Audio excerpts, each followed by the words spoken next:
The Buddha's teaching on peace between nations arises from the same principles he applied to peace within the human heart. For the Buddha, violence is never a true solution because it is rooted in greed, lobha, hatred, dosa, and delusion, moha, the very mental poisons that bind beings to suffering. When these roots remain, even a victory achieved through force carries the seeds of future conflict. 1. Peace begins in the mind, not on the battlefield. The Buddha taught that all actions originate in the mind. When nations act from fear, pride, or the desire to dominate, they are acting from unwholesome mental states. Weapons may silence an enemy temporarily, but they cannot remove hatred. As the Dhammapada teaches, hatred is never ended by hatred, it is ended only by non-hatred. This law applies equally to individuals and to nations. 2. Interdependence of all beings. The Buddha emphasized that all life is interconnected. Harming others is ultimately harming oneself. In modern terms, nations are deeply interdependent, economically, environmentally, and culturally. War fractures this interdependence and creates collective suffering that spreads far beyond borders. True wisdom recognizes that the suffering of one nation eventually becomes the suffering of many. 3. The illusion of victory through force.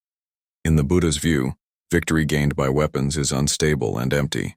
The Dhammapada states that the victor breeds hatred, and the defeated live in pain. Thus, force does not resolve conflict.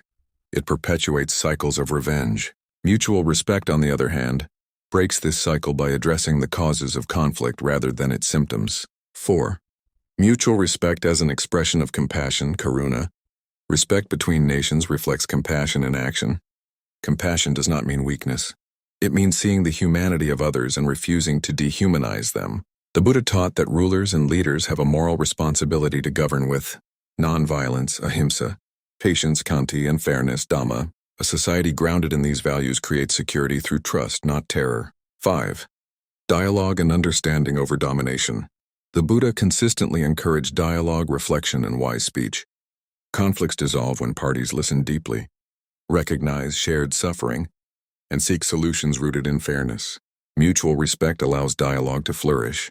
Force silences it. Where respect exists, reconciliation becomes possible. 6. Lasting peace is moral, not military.